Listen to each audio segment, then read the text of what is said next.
There we go. All right, we're going to be doing part 2 on our Seminole pumpkins, and we've got Seminole pumpkins coming up.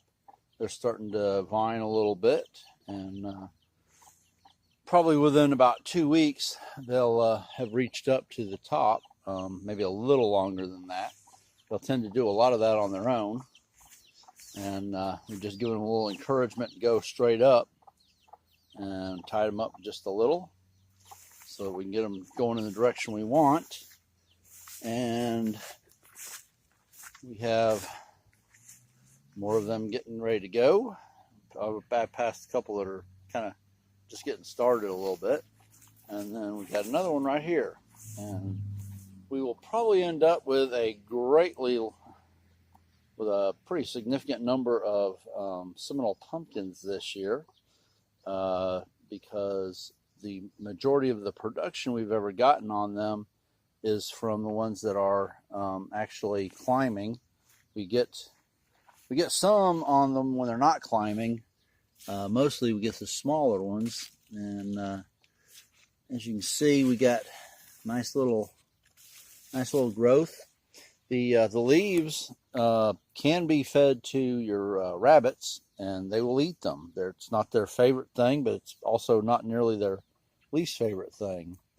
So I'll walk around and show something I've been doing with my rabbit cage related to Seminole pumpkins, and I'll turn it back on. I'm going to turn this off and walk over there, and I'll be back. All right, and we're recording again, and this is my rabbit cage. And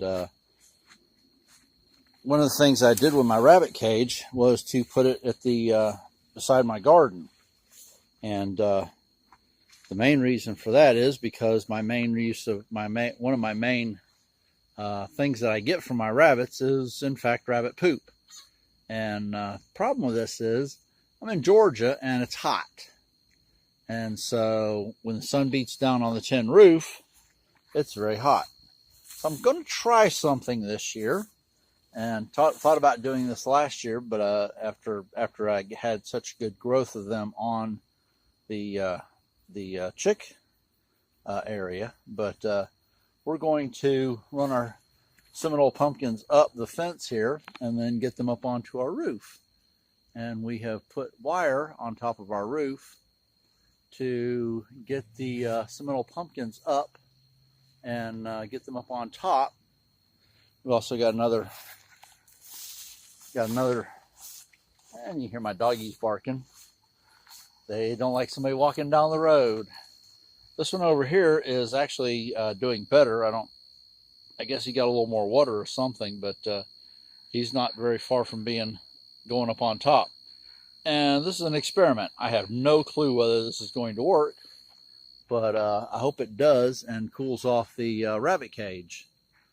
Gives them some shade and cools them off rather nicely. So there's more of my rabbits.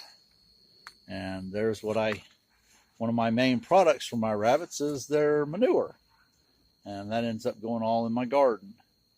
So we're also working on, and like I said, this is going to be labeled part 2. I've got some Seminole pumpkins that are going to be at the beginning of my corn rows, and also down on the other end. And this is a modification of the Three Sisters system that we do. And you can see there's some peas coming up right here, the purple hull peas coming up in the corn. And I'll be hitting all these guys with a little bit more chicken manure later on this week. But the corn is looking good, growing well, and with any luck, we'll have Silver Queen in the not too distant future. So, all right, if you enjoy this, I'd ask you to subscribe. Thank you.